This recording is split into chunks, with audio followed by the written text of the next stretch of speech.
Hi you guys. Okay, so I'm trying to record. It's really windy. I could not for the life of me record the setup, but I wanted to show you guys really quick behind me. Look at that. I mean, look at this cool arrangement. Well, garland I should call it. The colors are so beautiful, and there's another one here too. There you can see them. And you guys, it was such a challenge because the wind is not helping, and I'm by myself, and a few balloons popped, and unfortunately, you know, it's as much as I can do. I'm really hoping that it lasts a bit, but I just want to show you guys really quick. It was a challenge because this wall right here, it's a very textured wall, so it's not flat, and I have some hooks in here that I used for brick, but unfortunately it's not flat, so a lot of my hooks popped out with the wind. Otherwise it would have stayed fine, but it seems like right now it's holding really cool. And this is for Juneteenth, and I want to show you guys really quick my logo. How cool does that look, right? Okay, so you guys, I'll talk to you guys a little bit more about this whole event, the cause, and be part of this special day. So I'm out. Bye-bye. Hi guys, welcome to my channel. So in today's video, I just wanted to bring you a little bit behind the scenes of another setup that I had, and this one actually was a setup for Juneteenth. And so the way the business was approached to me, I belong to a mom's group on Facebook, and for my local town. And one of the moms that volunteers for the township, she actually reached out to me and asked me if I could be part of this event they're hosting for Juneteenth. And if I wanted to donate balloons or anything, little small balloon that might, serve as decoration for the place. So without a doubt, I just decided, yeah, I want to be part of it. I mean, you know, every time if you're doing this as a business, you are going to be approached by people that are going to ask you for free stuff, to donate, to be part of, to sponsor, and you have to be able to pick and choose which events you want to do. Doesn't mean that you have to do every event. So in this case, I wanted to be part of helping my town, you know, and so I decided to go ahead and contribute. So in this case, this event was a donation from my company to the town for Juneteenth event. So I decided to go for it, and there was no pressure. She gave me all hands-on creativity, you know, because it was a donation, so whatever I could afford to do. And I decided to actually do like 2 big garlands, or medium I should say, garlands, and make it nice, because even though it's free and it's a donation, I just wanted to make sure make it really nice looking. And I took that as an opportunity to also practice my garlands and takes a few pictures and mark it, you know. So overall, it was a great venue. You'll see towards the end of this video what I'm talking about. There were a few things here and there. With every venue, whether it's paid or not, you're gonna learn something new. And this is part of this business videos that I'm showing you guys through my experience, that I hope that you stick around for these videos, because I give a lot of information, and I had to learn the hard way. You know, there's no manual on how to do things. And even though you think you have all the answers, you don't. Everything can change in like a snap of fingers. So in this venue, I kept, first of all, the colors was Juneteenth, right? It was black, yellow, green, and red. In this case, I decided to switch the yellow with gold because I thought it will bring it so much more elegant to it. So I did that, and I decided to put some like starburst balloons in there, which, yes, they are pricey, so, but I could afford to give that out as a donation. So it will make, you know, the whole garland look really good. And I also printed out my logo, you know, on one of the balloons. Now, she did ask me if I had a business sign, and I don't. But I thought, what better sign than actually put some vinyl of my logo on the actual display, so when they take pictures, my logo will be on display, right? With that said, there were a few glitches, like I mentioned. She sent me a picture of the actual venue, and it looked like it had a brick wall. So I said, great, because for every event designer, any balloon designer, you'll know, I fear like hanging garlands on walls for indoor events, whether that's somebody's house, at a hotel, somebody's venue, you know, because there's always that little 1% where you can peel the paint off the wall if you don't remove them correctly. So I try to limit as much. Normally for brick, when there's like brick, I love it because I have the special stick-on hooks that I use for brick, and I know they're secure enough, they're not going to anywhere, and then when you remove it, there's no damage. So that was a plus for me. My next thing was, okay, it's an outdoor event, which was going to be hosted at a pavilion. So there was going to be shade, right? That's a plus. The only thing that I was thinking was, it's like summertime now. So if the balloons are going to be extra hot, they're going to, latex normally expands and then eventually pops or explodes, right? So you want to kind of deflate the balloons a little bit for outdoor setup, so you give the balloon enough room to expand if needed be. So I kept keeping an eye on this this day on the weather, because when it's really hot and I'm like, oh my God, I hope it's an outdoor event, it will have a shaded area, but you'll never know, right? So I was kind of confident, feeling really confident. Give me more. Okay, hold on.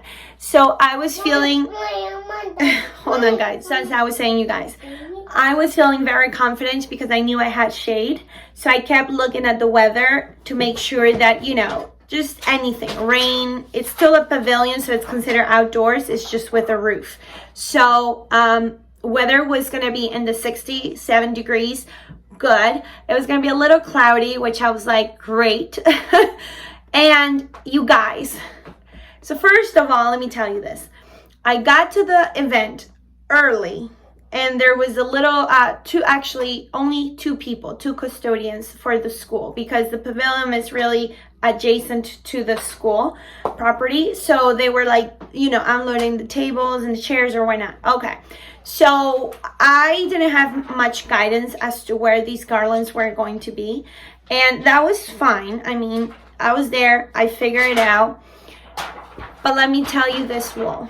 And I'm going to show you. You guys are going to see on the next clip.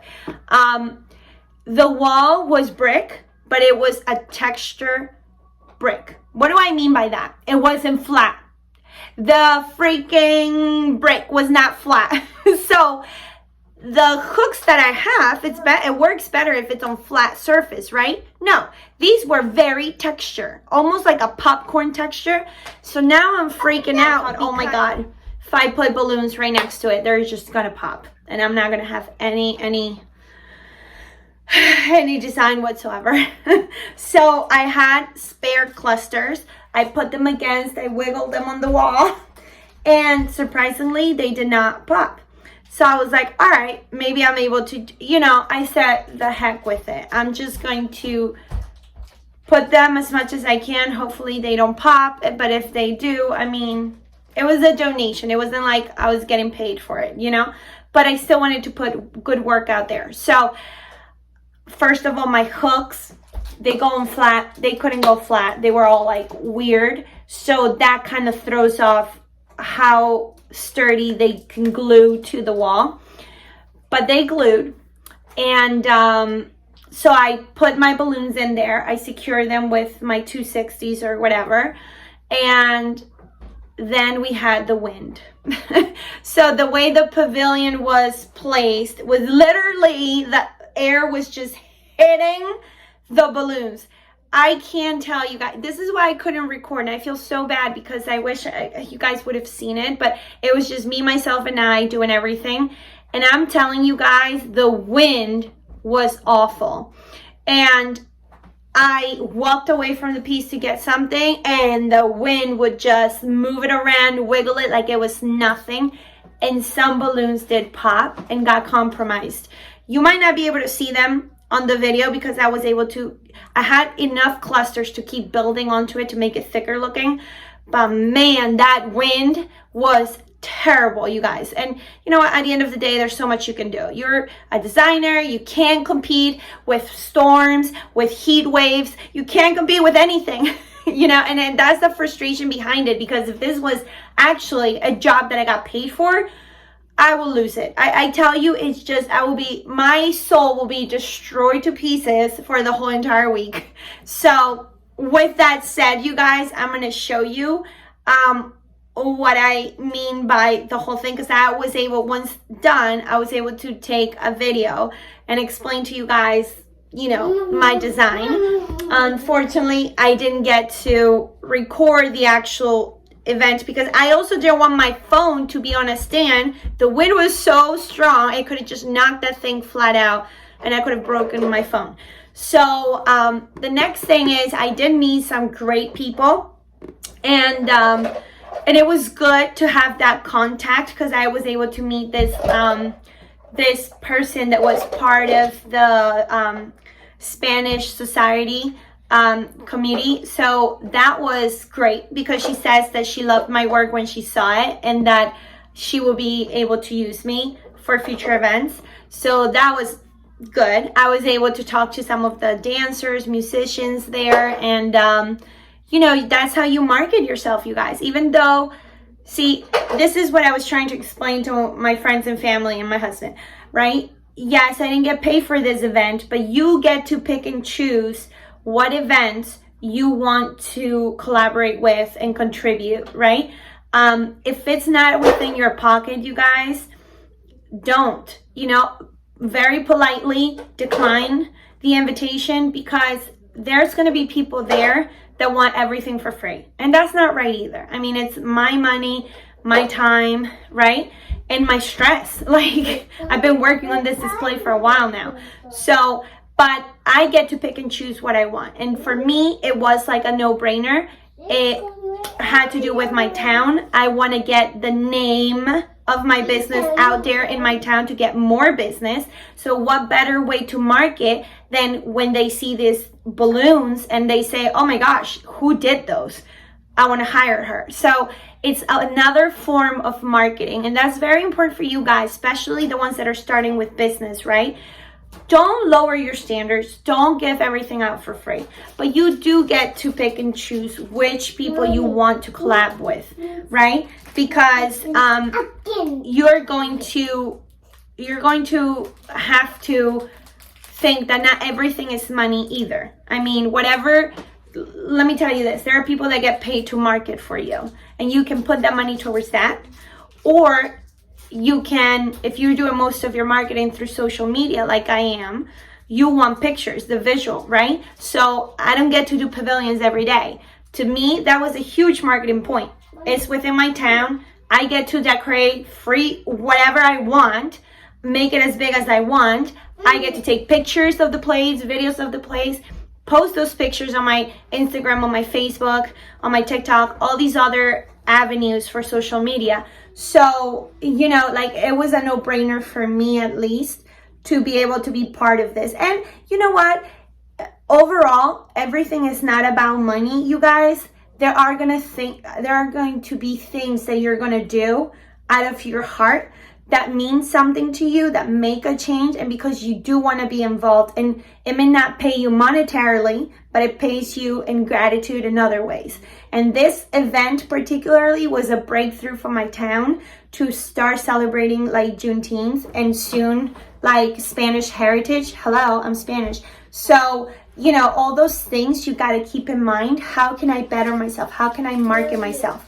So this video may not be a vlog, a tutorial, call it whatever you want to call it, but I wish that there was more people out there within this industry that I'm in to do videos like the one I'm doing, where they tell you the ups and downs. There are a few people out there that share their stories every now and then, and I crave those. I crave those stories because I can relate so much to those people and learn from their mistakes.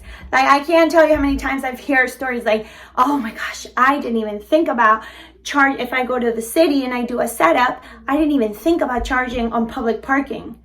I didn't think either. So it's like all those things that I get to relate, and it's food for thought. And maybe one of these videos might help you guys. So when you get a setup similar to mine, you think, oh my gosh, Chantal did this, and this is how it turned out. Maybe I got a brick wall. I need to know if the brick wall is texture or not. Like, I would have never thought in a million years, you know what I mean? And I could have compromised my whole entire display. Luckily, it didn't, but every now and then I heard pop, and I was like, oh no, please. And I had enough balloons. I had the colors that they needed, and that's why I agreed to do this event. If I had to purchase new materials, if I would have had to do a lot of other stuff, I probably would have not done it, only because I have other things lined up for me. But this happened to be, I was free that day. I was doing other things, and I had the material, and I had the time, and I thought it was a great opportunity for me. So I hope you guys enjoy these type of little videos, and stick around so you can see my little blurb of the space and the setup and how windy it was, because my hair was all over the place. So, all right, you guys, I'll leave you with this video really quick.